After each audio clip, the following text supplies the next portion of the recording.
On Tech News Today, Facebook opens up its Celebrity Live video streaming service to the riffraff. Plus, a new Google app lets you take Google Cardboard photos.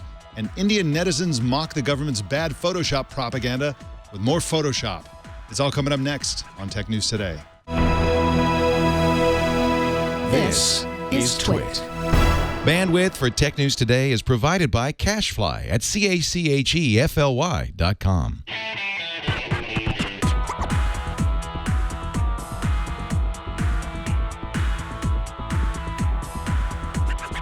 This is Tech News Today for Friday, December 4th, 2015.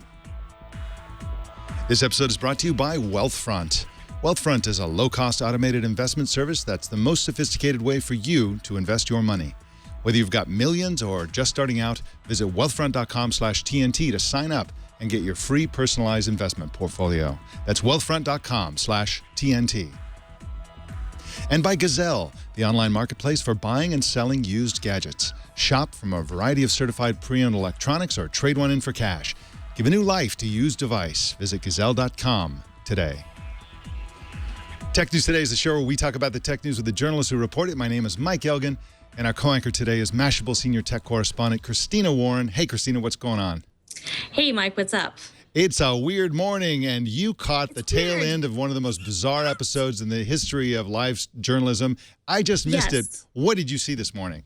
Okay, so apparently the terrible situation happening in San Bernardino, the perpetrator's apartment was opened up by the landlord to the media. I guess, it's no longer technically a crime scene. And basically the media, a whole feeding frenzy, there was MSNBC, CNN, the BBC, a bunch of other outlets are inside, like basically broadcasting live from inside this apartment, going through photographs, going through the things that were left there, speculating about who people might be in the photographs, speculating about the family, showing driver's licenses unredacted live on the air. It was this, as we can see in the video you've got going up that someone had captured off of TV as this was happening.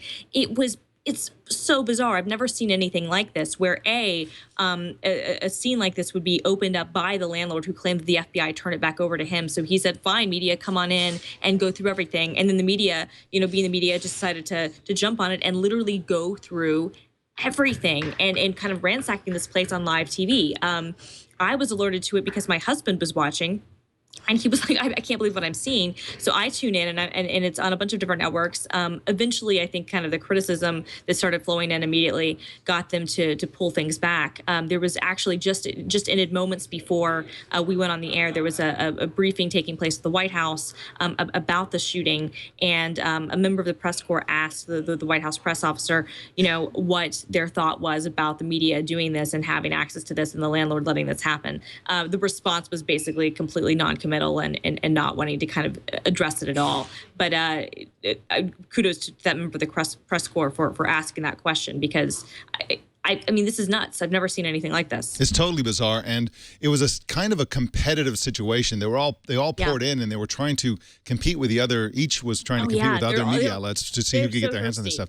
And I find it hard to believe that this crime scene is all done as a crime scene, because this is the kind of stuff that should be bagged and tagged and put it into evidence. This is a huge terrorist event. And it's hard to believe that passports and all this other stuff, driver's license and all that stuff would just be left in the apartment and not retained as evidence. No, completely. And the thing is even if there's not going to be a trial against these two individuals, there's no saying that there's not going to be a trial at all. And so I'm not a lawyer. Like just put that out there. I'm not a lawyer. Never went to law school, but my knowledge of watching crime shows and reading books makes me, have to ask the question, like, are there now potential Fourth Amendment issues that could impede any sort of, investigation going forward just because of what happened, because this information being, broadcast in this way.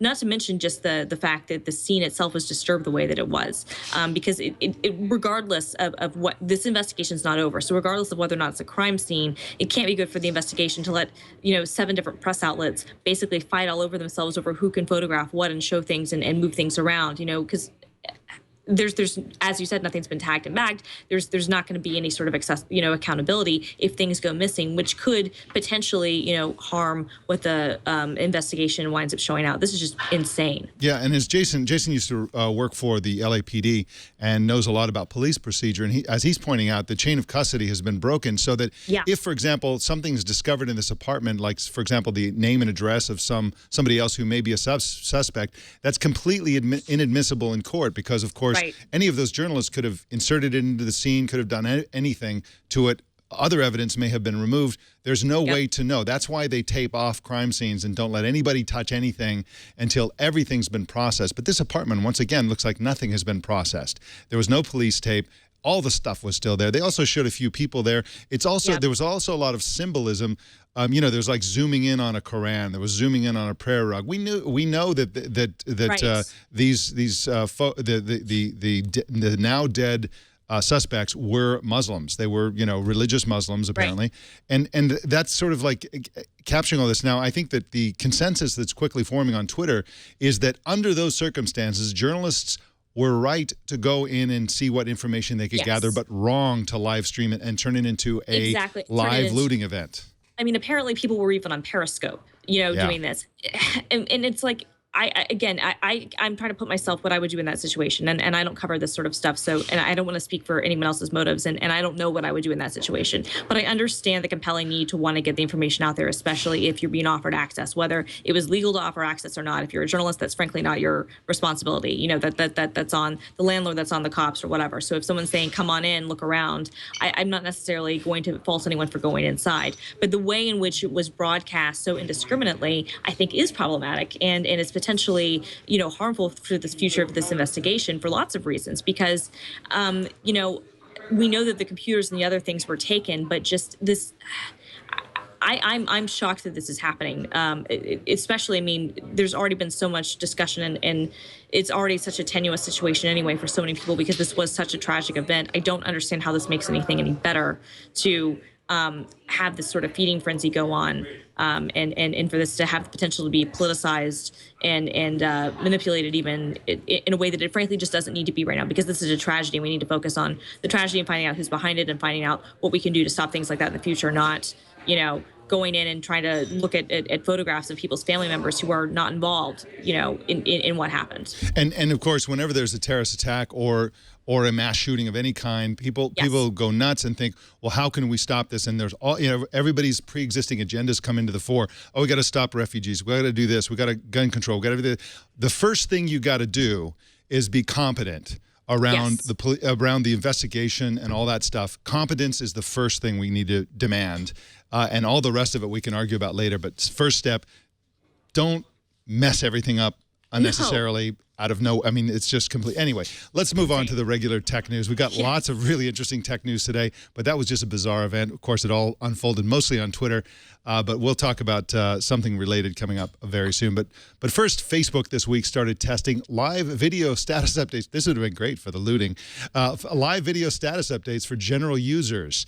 In the past, this Meerkat or Periscope-like feature was reserved for celebrities and verified users only. Christina Bonington is the tech editor for Refinery 29 and joins us to talk about it. Welcome to the show, Christina. Hey, thanks for having me. Thanks for coming on. Now, let's say you're a journalist and you want to go through the suspect's house. How would you use Facebook Live Video to do that? So Facebook makes it incredibly easy. All you have to do is go to update your status and then click live video. It's rolling out with a small number of users first, just on the iOS app. So if you go and check right now, you may not have the feature yet. But if you do, it's just like a two-step process. And then you get on and you can stream what's happening around you, same as you would on Periscope or Meerkat or any other live streaming platform. And then from there, your close friends will get notified that you're on live right then. People can like it. People can comment on it, same as they would for a normal Facebook status. And then once you're done, it'll get posted to your timeline, and you can choose to leave it there for posterity or delete it if it was something that ended up being really embarrassing. Now, is this still coupled with the Facebook Mentions app, or is this just completely part of the Facebook app now? Yeah, so the Facebook Mentions app is still separate. This is actually just part of the main Facebook app. So they're trying to make this feature available to everyone and just really wrap it into that holistic Facebook experience. Facebook's been doing a lot lately to try to make everything on in the Facebook experience a bit more immediate, bringing a lot of news in, kind of getting, to me, it feels a little bit more like Twittery in a way, like trying to make things a lot more immediate, a lot more live. You want to tune into Facebook to make sure you're catching up on the latest news. When a disaster happens, there's a check-in feature that you can check and make sure your friends are safe. And now there's this live streaming feature too, so you can broadcast what's happening around you as it's happening. I went in to see if I could use it, and I couldn't. Can you be specific about who right now can and cannot use this feature?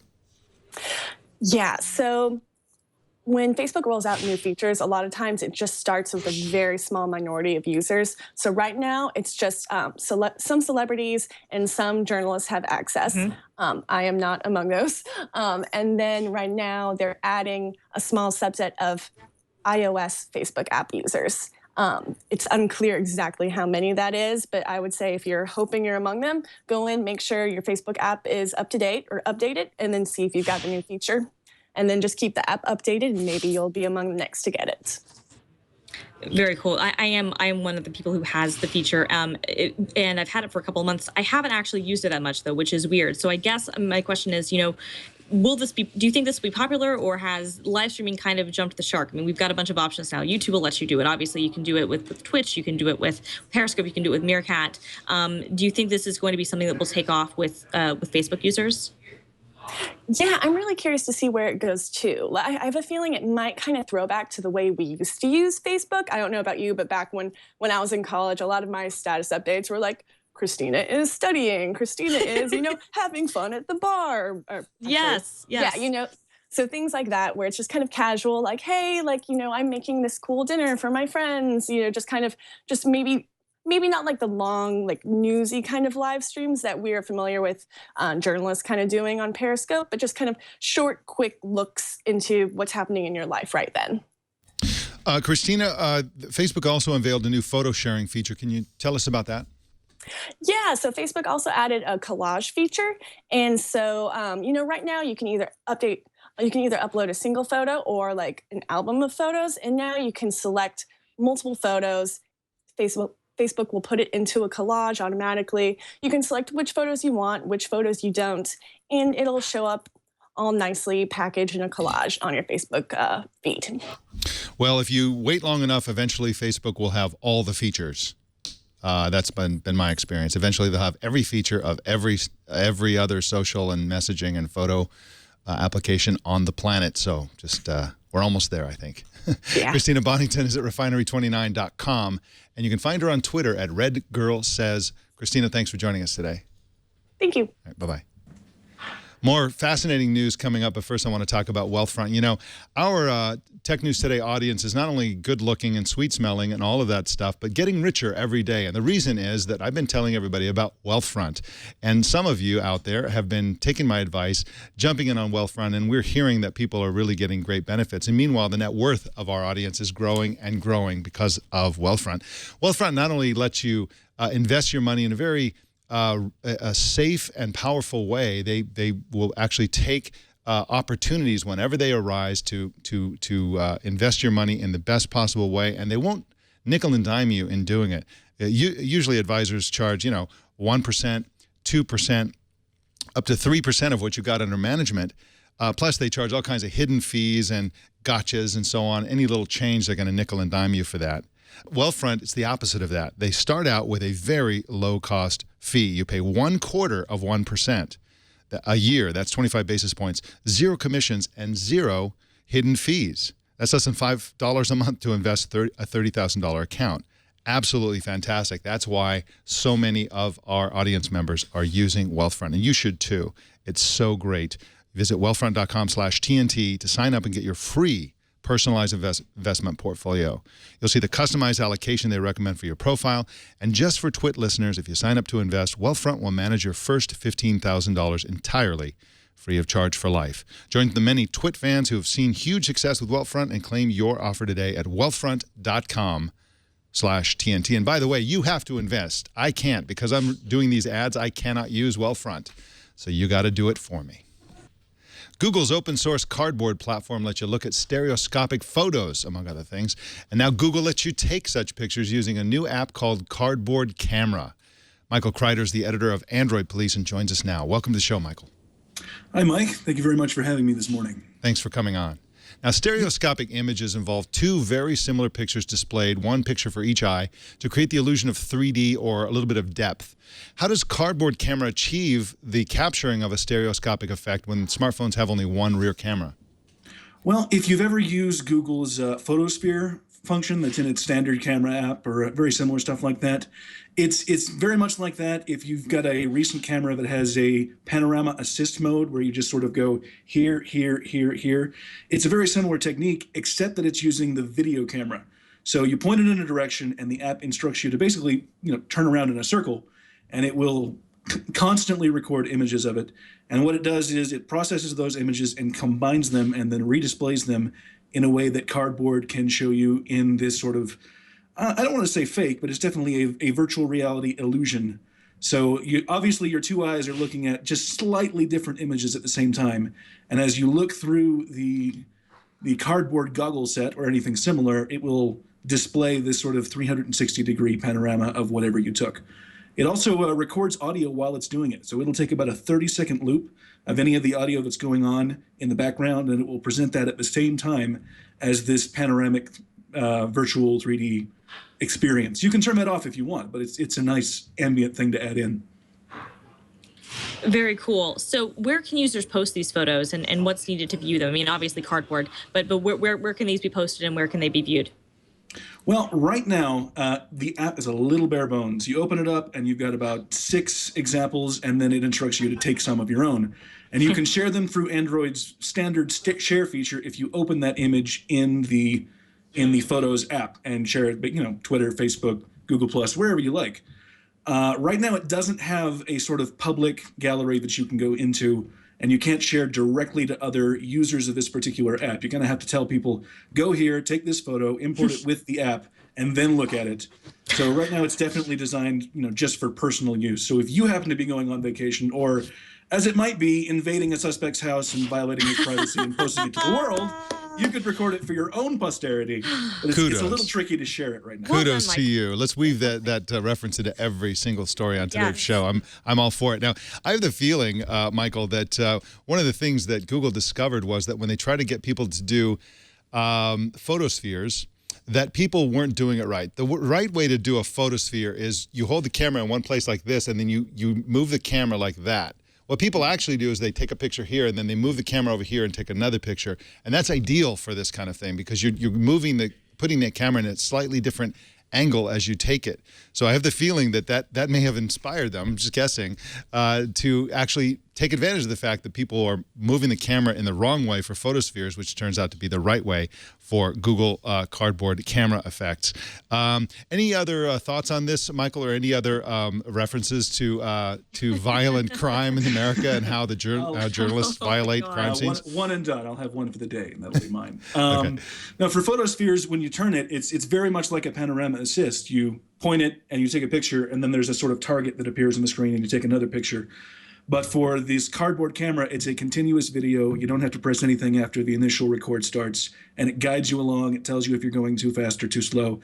It's very user-friendly. It's impressive from a company that isn't always known as having the best interface the first time around. So it's very cool right now. I think if they integrate some gallery features and some better sharing features, it'll get even better. So if you happen to be going on vacation or something similar that I won't mention, maybe load it into your Android phone and check it out. It works for Android 4.4 and later right now. I'm actually going on vacation in about a week, and I'm going to South America. So maybe I'll grab this. I'll steal Jason's phone, and I will I'll take that with me. Michael Kreider is at androidpolice.com, and you can find him on Twitter at Michael Kreider. Michael, thanks for joining us today. Thank you, Mike. Right, bye-bye. In product update news, the game video streaming site Twitch just upgraded its Android app to play over Android TV. The app supports HD resolution and 60 frames per second video. Christina Warren, this makes a lot of sense, I think. Yeah, no, it makes total sense. And I'm actually kind of surprised it took this long. I mean, I know the whole like Amazon owns Twitch thing, and they've been kind of weird about being on other platforms that don't actively promote Amazon. But like, come on, guys, you want Twitch to be on Android TV. So, I mean, this is pretty great. Yeah, absolutely. Well, we got some big numbers for you, 2 big numbers, actually. The first one is 21 million. That's the number of wearable computing devices that shipped last quarter. The number has roughly tripled in the past year, according to IDC. All right, our other big number is 53. That's the percentage of U.S. computer sales to schools that now go to Google Chromebook devices, according to a report by CNBC. Isn't that amazing? That's up from 1%. And just 3 years ago, the percentage was 1%. So this is where I have to totally have like a mea culpa, because I was not bullish at all on Chromebook, and I really didn't feel like it would go that far in education. I was right that it didn't really go that far in businesses. I don't see businesses adopting it at all, but shoot, schools are buying them like crazy. And I think it's probably because Google's done a really good job selling schools on being part of Google Apps and Google Docs and building that whole ecosystem into their county systems and whatnot. And so this is insane. 53, that's nuts. It's something of a disaster for Apple. I'm sure it's a crisis within Apple. Well, Apple, but also Microsoft. I mean, I think even Microsoft more than Apple. I mean, Apple historically has done very well in education, but because their price point is higher, there's also been plenty of schools and plenty of parts of the country that have never had Apple devices, just because even though Apple gives discounts, they're still going to be more expensive than a lot of the PC contracts. So I would think that both Microsoft and then companies like Dell are the ones I would think would be hurting even more so, because Apple at least has their direct channel, sales that they can still do really well in. And you're going to see a lot more Apple devices, I think, in colleges and universities, higher education things. Whereas, if you're Dell, unless you're selling a Chromebook, I guess, which you're not going to make as much money on. I mean, this is really bad news, I think, for both Apple and Microsoft. But I would probably put more of it on the traditional Windows players. Yeah, and of course, it has the dual benefit of being very low learning curve in terms of administration, and also they're super cheap, and that is a very appealing combination for schools. No, it totally is. And honestly, it's really good for Google once they do kind of get older. I mean, this was one of the ways that I think a lot of us kind of became indoctrinated into the Apple ecosystem, is that even if we had PCs at home, we used Macs at school. And once we had enough money, or we went off to college and we could get a real computer, make a real investment, we wanted to have a Mac. And then I think that for my generation anyway, that's one of the reasons why we kind of started to see that shift, especially once they did the Intel transition. I could see the same thing happening for the generation today, where if you get started on a Chromebook, you get started on a Google device, there's not going to be as much of a reason for you, A, to even consider Windows, or B, feel as compelled to get a MacBook. And you might even be more compelled if you're using Google services at school and other places to have your personal accounts and using Android phones. So, I mean, it's smart all the way around. So kudos to Google for this. Definitely. All right, well, our word of the day today is subtweet. Twitter has apparently filed a trademark for the term. Are you kidding me? Subtweet. Christina Warren, any predictions? What the heck is a subtweet? Well, there's so many definitions of a subtweet, and there's so many, obviously a subtweet is when you're talking behind someone's back without mentioning them in a comment. I mean, it's passive aggressive tweeting. There's a whole way of doing it. There's a whole tweeting from a submarine. Nuance. Yeah, there's a whole nuance to the subtweet. I can't believe they filed a trademark for this. Unbelievable. All right, well, we got some news you can lose. Two news you can lose items coming up in just a sec. But first, I want to talk about Gazelle, the place to sell your used gadgets. Of course, nowadays you can buy from Gazelle, but today I want to talk about selling to Gazelle. And I'm the kind of person who, if there's something that's really has multiple steps and involve mailing things and, all that kind of stuff, I tend to just put it off till never because I love to procrastinate on that stuff. But with Gazelle, it's ideal for people like me because they make it brain dead easy to do. If you're going to sell your device to Gazelle, all you do is you go to the website, you choose the big gigantic button that says sell, and then you go and indicate the phone that you've got, the condition that it's in, etc. You click the button and it gives you a price. That's the price that's locked in for 30 days. You can wait 2-3 weeks if you like. If you're a procrastinator like me, you can wait the full 30 days. and then they send you a box, and in the box is a sticker. The box is just right for the size of your phone. Just throw the phone in the box, close it, put the sticker on, and just mail it back. That's all you have to do. You don't have to fill out any addresses. You don't have to go to the post office. You don't have to put stamps on it. You don't have to do anything. Just apply the sticker and off it goes. And then you get paid right away. It's great for people who don't want a big hassle. It couldn't possibly be easier. Give new life to used electronics. Trade in for cash or buy certified pre-owned. Visit Gazelle, that's GAZELLE.com today. And we thank Gazelle for their support of Tech News Today.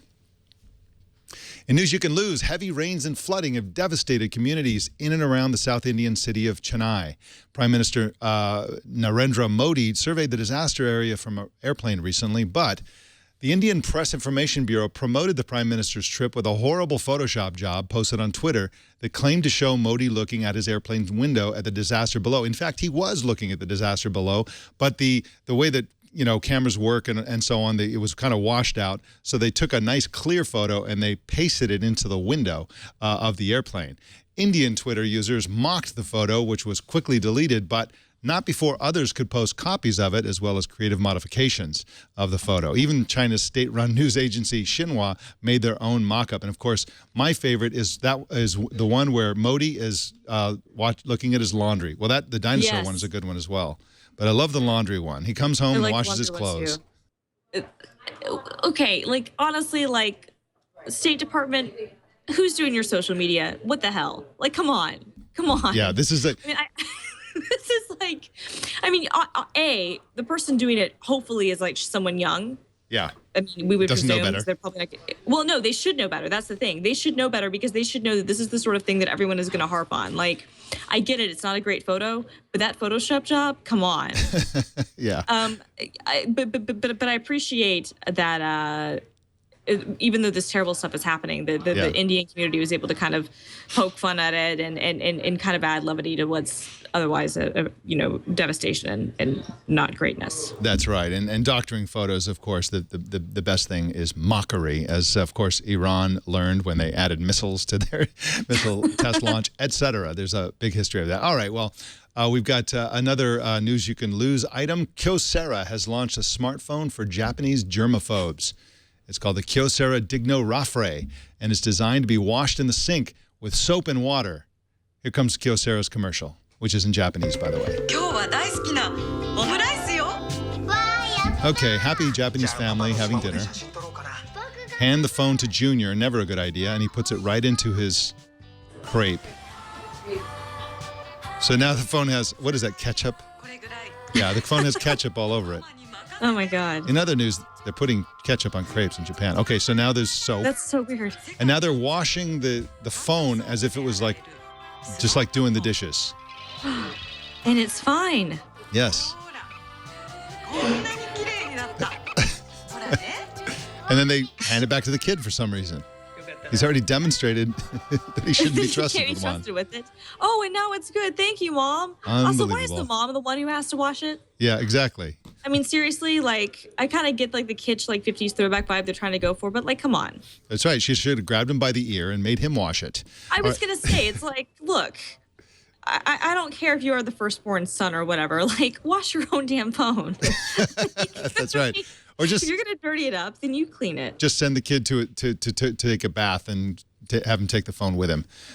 So on. Anyway, the Digno Rafre, I don't get that name either, costs $467 and is available in Japan only. All right. Well, our TNT fan of the day is Terrell Cotton in San Francisco, California, who posted this picture on Google+. He's watching Tech News Today on a Nexus 9 in the library. That's so cool. Very, very cool. And that was from yesterday's show. Show us how you watch or listen to TNT. Just record a video or take a picture of yourself or your setup and post it on Instagram, Google+, Twitter, or Facebook. And please use the hashtag HowIWatchTNT so we can find it. Christina Warren, what are you up to these days? What are you working on?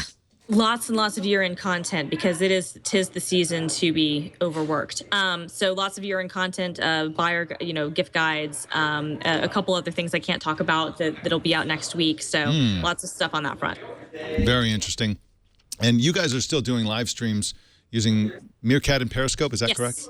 We sure do. So we do Tech Tuesday on Tuesdays on Periscope and Meerkat, and we talk about everything happening in tech. We also have a podcast that we do on Thursdays called Mash Talk, and where we talk about the week's events in more of a traditional podcast form. And Lance Ulanoff was actually on Michael and Kelly this morning showing off everything, which was amazing. So he was showing off all the holiday gadgets to buy. So. And whenever I see that, of course, when Lance and I worked together in Windows Magazine, I did Regis and Kathy Lee. You can believe that. And I was showing off a bunch of different things. I played a video game with Regis and took a picture of Kathy Lee, which I still have around somewhere. Digital That's picture awesome. With it. Back then when digital cameras were exotic technology. All right. Well, they were exotic. They were amazing. You had to plug them in, They took regular batteries back then. They took like regular AA's. Yeah, absolutely. All right, Christina, film_girl on Twitter. Thank you so much for Quarantine today, and we'll see you next week. See you next week, Mike. Bye-bye. Bye. You can subscribe to Tech News Today at twit.tv/TNT. And if you're ever in the San Francisco Bay Area, come on in and watch us in the Brick House as part of our studio audience. Send an email to tickets@twit.tv before you come in. You can follow us on Twitter at Tech News Today TV. You can follow me on Twitter at Mike Elgan. Also, don't miss our other news show, Tech News Tonight at 4 p.m. Pacific every single weekday. And that is the Tech News Today. This show is produced by Jason Clanthis and edited by Kevin King. My name is Mike Elgan. Thanks for tuning in. See you Monday.